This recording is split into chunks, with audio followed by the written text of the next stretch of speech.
దర్గాలో ఉండేది హజ్రత్లు, అంటే కనీసం 100 మంది హిందువులను చంపేస్తే వాడికి ఇచ్చే బిరుదు హజ్రత్. ఇది తెలియకుండా మనం దర్గాలకు పోయి దండాలు పెట్టేస్తున్నాం. మన దేశంలో ముస్లింల పాలనలో ఉన్న సమయంలో ఎవరైనా ముస్లిం సైనికుడు గాని సైనికాధికారి గాని హిందువులను కనీసం 100 మందిని పైచిలుకు హత్యలు చేసి ఉంటే వాడిని హజ్రత్ బిరుదుతో సత్కరించి వాడిని ఆ ఏరియాకు పెద్దగా నియమించేవాళ్ళు. హజ్రత్ సయ్యద్, హజ్రత్ హుస్సేని ఆలం, హజ్రత్ అలీ ఖాన్, ఇలా దర్గాలకు పేర్లుంటాయి. ఈ హజ్రత్లు స్థానిక హిందూ యువతులపై విచ్చలవిడిగా అత్యాచారాలకు పాల్పడేవాళ్ళు. చిన్న చిన్న ఆడపిల్లల్ని ఇంట్లోకి దూరి కుటుంబ సభ్యుల ముందే ఎత్తుకుపోయేవారు. అందుకే హిందువులు బాల్య వివాహాలు మొదలుపెట్టారు. వితంతువులు సతీ సహగమనం చేసేవారు. కానీ మన చరిత్ర పుస్తకాలలో బాల్య వివాహాలు ఇంకా సతీ సహగమనం దురాచారాలు అని చెప్పారు, కానీ అలా ఎందుకు చేయాల్సి వచ్చిందో ఆ పరిస్థితిని చెప్పలేదు. మరి బురకా కప్పుకోవడం మతాచారం ఎందుకైంది? దురాచారం ఎందుకు కాలేదు?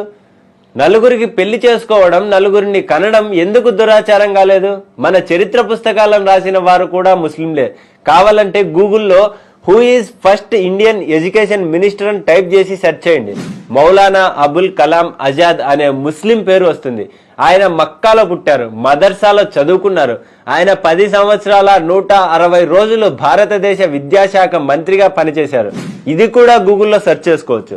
భారతదేశానికి స్వాతంత్రం వచ్చిన తర్వాత ఈ దేశానికి మంత్రులుగా పనిచేసిన వాళ్ళంతా బ్రిటిష్ వారు గొప్పవారు అని రాశారు తప్ప అసలు సిసలైన భారతీయ సంస్కృతి చరిత్రను భారతీయ రాజుల గురించి దాచిపెట్టి మన సనాతన నాగరికతను గొప్పతనాన్ని మనకు తెలియకుండా చేశారు. మన సనాతన ధర్మం ఎలా అణచబడిందో ఓ ఉదాహరణ చెప్తాను, వినండి. వేములవాడ రాజన్న దేవాలయం తెలంగాణలో తెలియని వాళ్ళు ఉండరు. ముస్లింలు పరిపాలిస్తున్న సమయంలో వేములవాడ దేవాలయానికి హజ్రత్ సయ్యద్ ఖాజా అనేవాడు కాపలాదారుగా ఉండేవాడు. శివరాత్రి రోజున వేములవాడలో పూజలు జరుగుతున్న సమయంలో శివలింగంపై మూత్ర విసర్జన చేశాడు. అది చూసిన భక్తులు ఆగ్రహించి వాడిని కొట్టి చంపేశారు. వాడిని చంపేసిన 2 రోజుల తర్వాత విషయం తెలిసిన ముస్లిం తహసీల్దారు వేములవాడకు వచ్చి అతడి శవాన్ని అక్కడే పూడ్చిపెట్టి దాన్ని దర్గాగా ప్రకటించాడు.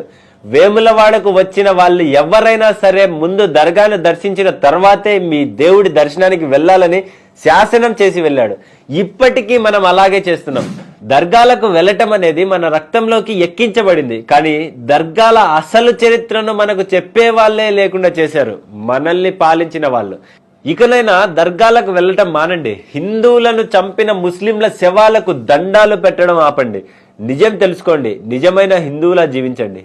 జై హింద్, జై భారత్.